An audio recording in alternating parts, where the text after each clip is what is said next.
We're here for Act Like an Entrepreneur, Think Like a Banker. And basically, we're just going to talk about business lending and all the different aspects of the structure of it, and then jump into some Q&A. So we'll jump right in. Folks know me. If you don't know me, I'm Troy J. Neal. I am co-founder of Fashion.Family.Finance. I've been in finance for 20 years, spanning across small business, commercial, and corporate banking. So I've worked with companies of all sizes. So business lending basics, right? I mean, I try to break it down, make it real simple. There's a few things you kind of need to think about when you're applying for a business loan. Even before you apply, you got to kind of have your ducks in a row to make sure that you have the right information that a lender or a banker would ask for. And also for yourself, right? You want to make sure that you know the answers to these type of questions before you ask anybody else for money, right? It's one of those things where you want to go in and not be taken advantage of, or where somebody is kind of has a leg up on you if you're not going in with all the information you need. So from a basic standpoint, one of the first things that you want to think about is purpose, right? What's the purpose of the loan?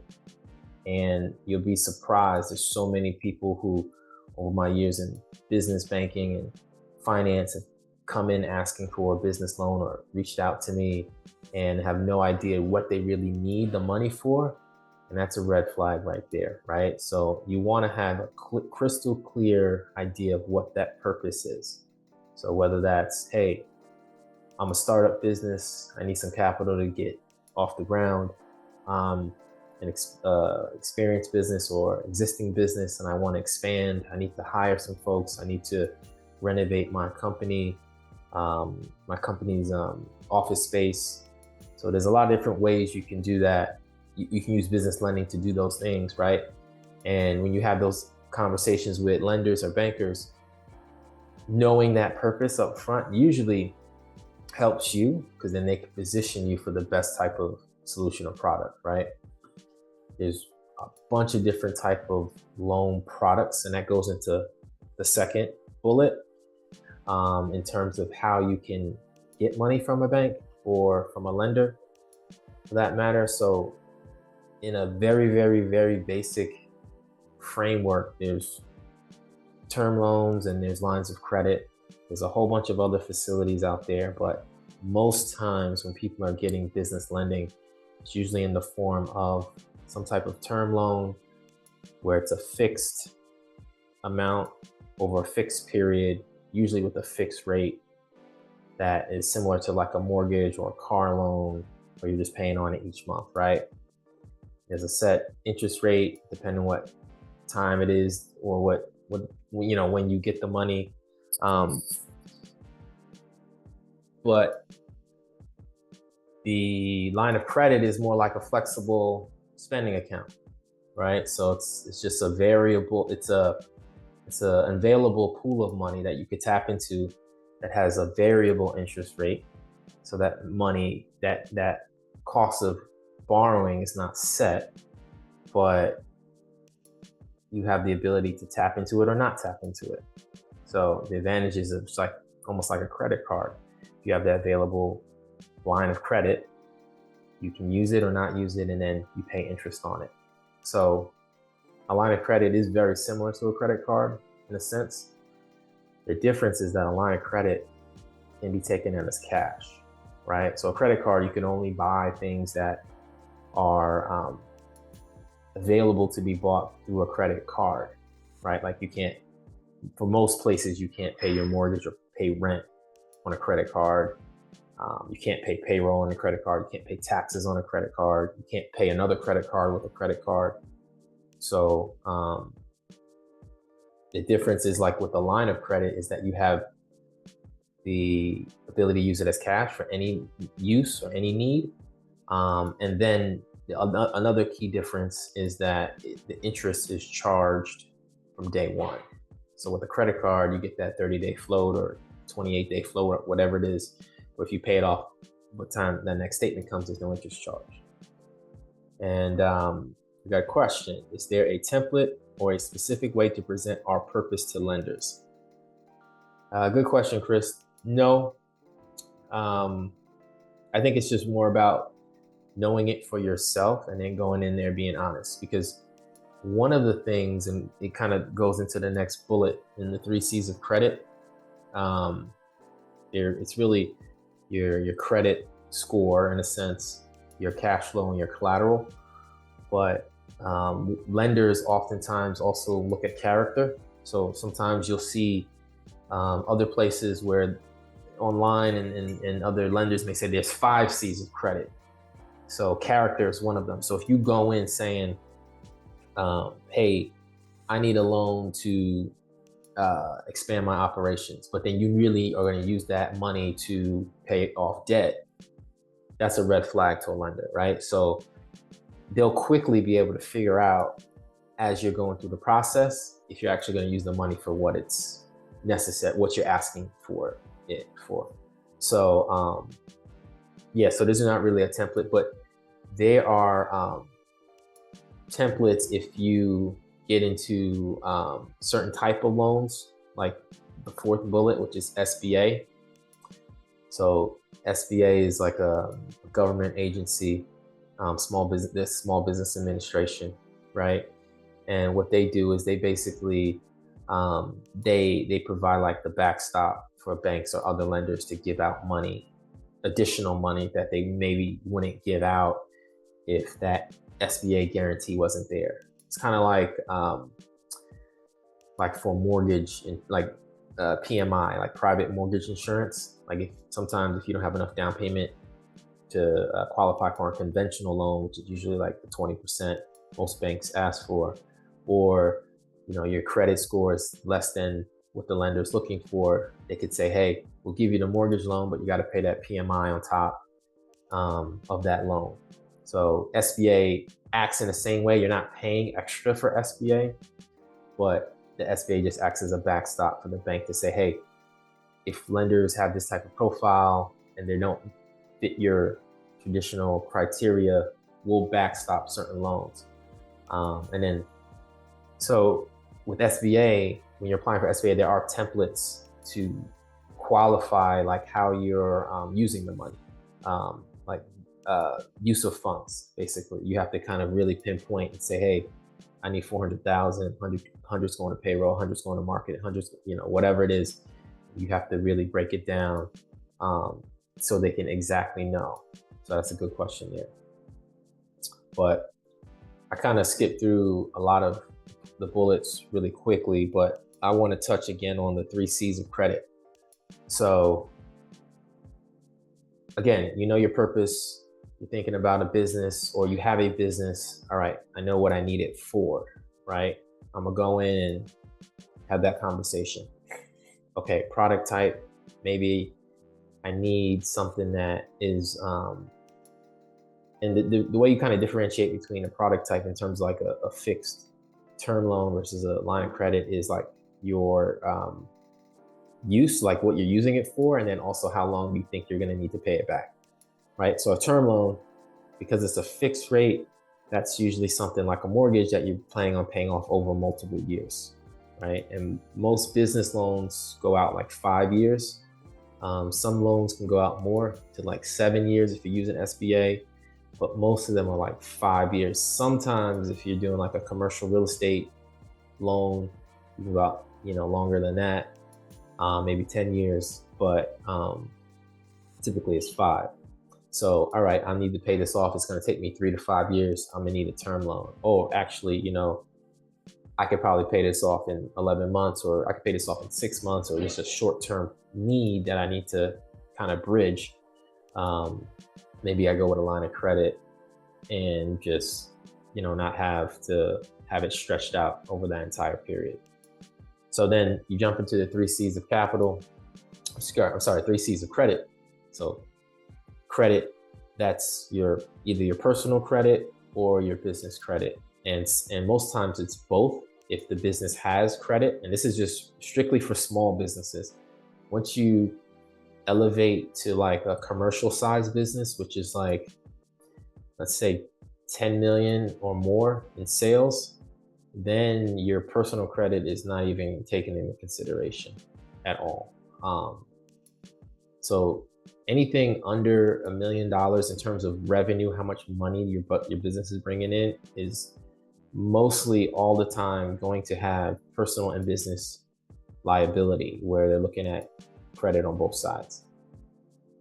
From $1 million to 10 million, depending on the use, depending on what it's for, you can do certain things where you can do maybe just corporate liability on certain things, like maybe a corporate liability credit card, or like a piece of real estate or something, depending on the use.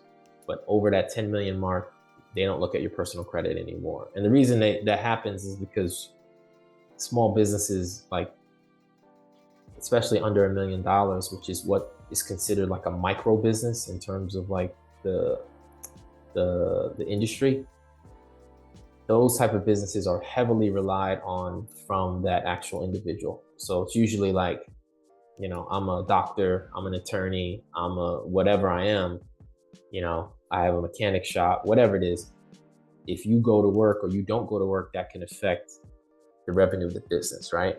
Usually when it gets over that 10 million mark, yeah, the owner is important, but maybe not as critical. If that person calls out sick, the business doesn't shut down per se, right? So credit, personal and business credit, and when you have personal and business credit together, it's called joint and several liability. And then if it's just credit, if it's just business credit, then it's just commercial like liability. So those are different things. Cash flow. Cash flow is the second C. Cash flow means basically your ability to pay back the loan, right? And a lot of lenders and banks use different ratios and formulas to figure out, looking at your financial statements, if you can afford to pay back the loan, just like if you're going for a car loan or a mortgage or anything like that, right? And with a business, the cash flow is what's profit is left over. Well, it starts with the EBITDA, that profit that's left over after your expenses are paid. So sometimes business owners fall into the trap of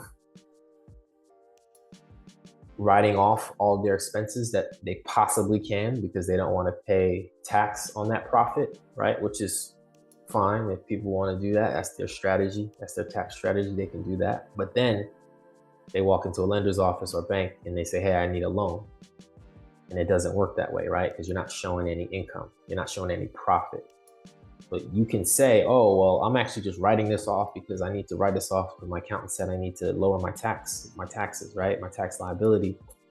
But the bank doesn't care about that. Like, even if it's a fact, because what you tell Uncle Sam is what the bank is going to take, right? So if you tell the IRS, I'm only making $2,000 in profit and I got a $5 million business, then you can't then go to a lender and say, well, actually, I really take home 500,000, but I'm just, shaving things off to lower my taxes. So it's something to strategically always think about. And I tell this to new businesses all the time because a lot of times they'll get poor advice and they'll think that they just need to shave off as much taxes as possible in the beginning, which could be true because or even take losses, which could be true also. But you also want to think about your strategy, right? If you know that your type of business or the business that you have is going to need lending in the next 2 years, 3 years, you need to have that runway, 2 or 3 years of profitability and income to show that business can pay off that debt if you're going to go and apply for a traditional business loan. That's what happens with a lot of businesses. They get into that cycle where they write off everything, they take losses, and then they go, when they actually need capital and can't get it funded through a traditional source, and then they got to go somewhere else, not like a loan shark, but like equivalent of somebody who's going to overcharge you and really take advantage, maybe take a chunk of your business or something like that just to give you the loan, right? And then you don't want to be in that position. You just want to plan ahead. We touched on SBA a little bit, SBA, Small Business Administration. I just think that was important to understand what SBA is in reference to lending. Loan terminology. So I put up a few bullets on this. I have authored a small financial literacy basics reference guide for entrepreneurs.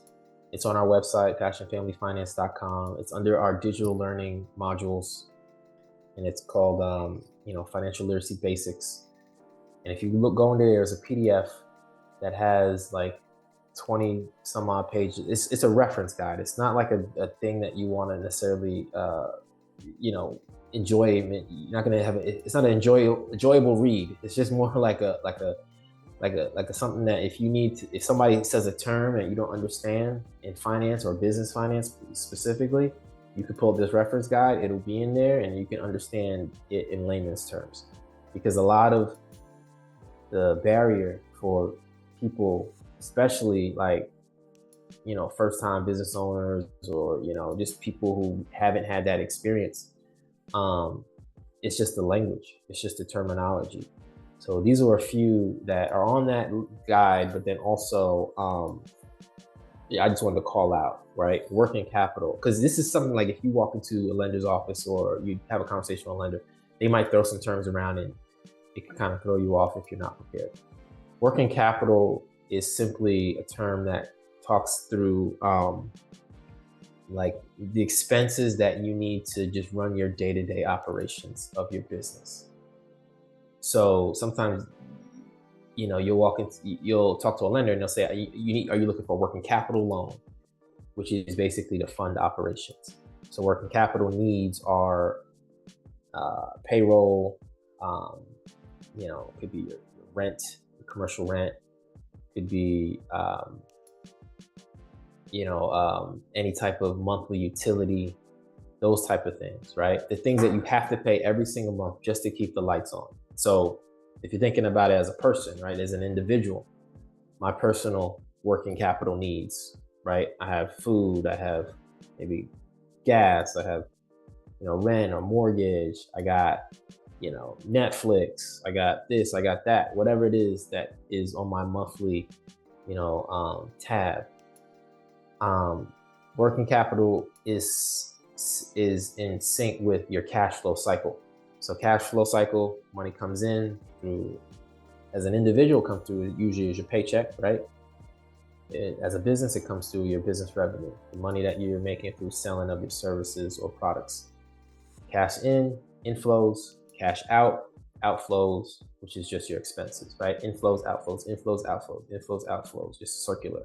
So working capital just kind of talks about that. It's the capital that's actually working in your account. So that's all that means. But sometimes people kind of get thrown off. There's other technical calculations for working capital in like corporate finance that people use, and it's not to be confused with small business working capital. So that's another thing about finance. And another reason I wanted to create that guide is because there's a lot of terms that mean like 2 or 3 things within finance. Just depends who you're talking to and what the context of that term is. Working capital is actually like a corporate accounting calculation, but for business financing and lending, it just means how you're working through your cash flow. Next bullet is ST is just short term, LT is long term. Short term versus long term debt, right? And that's your time horizon in terms of how long you think you're going to need to pay that lender back, right? I think we talked about it a little bit on the last slide in terms of product type. That line of credit is more for short-term debt, and that term loan is more for long-term debt. And it's really easy to think about this. Short-term debt is anything a year and less. Long-term debt, anything a year or more, right? So if it's going to take you more than a year to pay that debt off, that's a long-term debt. And it's important to know what that is, because on your balance sheet, when you are managing your financial statements, there are separate sections for short-term and long-term debt. So as a lender or as someone who's evaluating your financial statements, I can look and see how much of your debt is short term, how much of your debt is long term. And then I can make an evaluation of how risky that is to me, depending on, what those numbers look like. So that's kind of what that is. P&I and IO, just banking terms or finance terms for principal and interest, and IO is interest only. Sometimes, a lot of times actually, for lines of credit, the monthly payment is interest only. So even though you get charged, like I said before, you get charged interest from day one as you take out the money, but your payments may just be that interest every month, so that principal never goes down. P&I, principal and interest payments, that's as it says, the payment is including principal and interest, just like a mortgage or just like a car note. But you could have mortgages where there's IO, where there's like an IO period, just like you can have commercial debt that same way. But typically, it's very vanilla in terms of like very standard for a small business in term loans or principal and interest repayment, and then lines of credit have usually interest only minimum payments. And then the last bullet is covenants. Covenants are basically stipulations that you agree to abide by in order to take on the loan, right? So this is after you've already been approved, right? So you walk into the office, you say, hey, Mr. Banker or Mr. Lender, whoever, or Mrs. Lender, the purpose of my loan is this. I need to expand. We're outgrowing our office space.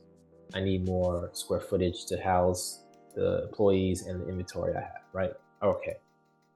I'm going to need to pay this off over a number of years. So that goes to product type, term loan. I'm looking for something like that, right? My 3 C's, you can kind of evaluate and know where you land with your 3 C's. Maybe not to the T, but you can kind of know, okay, my business credit is where it's at. My personal credit's good. My income, I have enough income showing on my tax returns. Again, not just what you have in the accounts, but on the tax returns. And then my collateral, which I kind of, actually, I realized I didn't really talk about a little bit. The collateral is the assets, or the assets that are held as, support of the loan, right? So there's like a house, you have for a mortgage, you have a house as an extra collateral. For business, you usually have, if it's not a specific like equipment loan or a vehicle loan for the business, where those things are hard assets, you'll have soft assets, which are really considered like accounts receivable, inventory. Inventory is a hard asset, or equipment. So you can have all 3 of those combined be your all business assets, which usually qualifies you for a business loan. So covenants, that can kind of go through what it is that you need to qualify in terms of, based on your debt profile, you can only take on this much debt while you have this loan. Based on your cash flow profile, you need to have this much ratio or more or better every year or every quarter. It could say every quarter you have to send us financial statements just to not requalify, but like renew your loan, or to stay in compliance. Basically, there's a lot of times where you could get to a point where you need to renew loans, and that's typically when you're in the higher revenue, over that $1 million threshold, where they'll say, hey, we'll give you that $5 million line of credit, but you have to renew it every year. So you have to resubmit financials. And then covenants can be part of that. Your accounts receivable, the money that you've billed people, but you haven't collected yet. So I am a service business. I take a deposit up front. I take 20%. I bill you 80% after it's finished, right? That 80% is your accounts receivable. That could be included not only as a collateral piece, but that could also be covenant, a covenant as part of your loan that says you have to have this much amount of receivables in order to continue to qualify for the loan at renewal or at the review period. So I know that's a lot of terms, I'm sure there's terms you've heard of before. Maybe you have, maybe some you haven't. So I just jotted out some additional resources. So on Fashion.Family.Finance.com, you can find all of our information, and under the digital learning modules, that's where this financial literacy basics reference guide is. So again, it's just a reference guide to kind of give you a place to go if you need to understand certain things. These are the different sections, and lending is one of them. So, we go through here, there's a whole bunch of different stuff. And then we go to lending, capital, time horizon, working capital, credit, financing, debt capital. Then we talk about term loan, line of credit, business corporate, credit cards, equipment, vehicle financing, asset-based loans, letter credit, and so forth. Then you got some loan language, like what you would see in a potential loan agreement, what these words mean, collateral, LTV, covenants, you got all of that there. So that's a free download. You can get that right from our website, fashionfamilyfinance.com.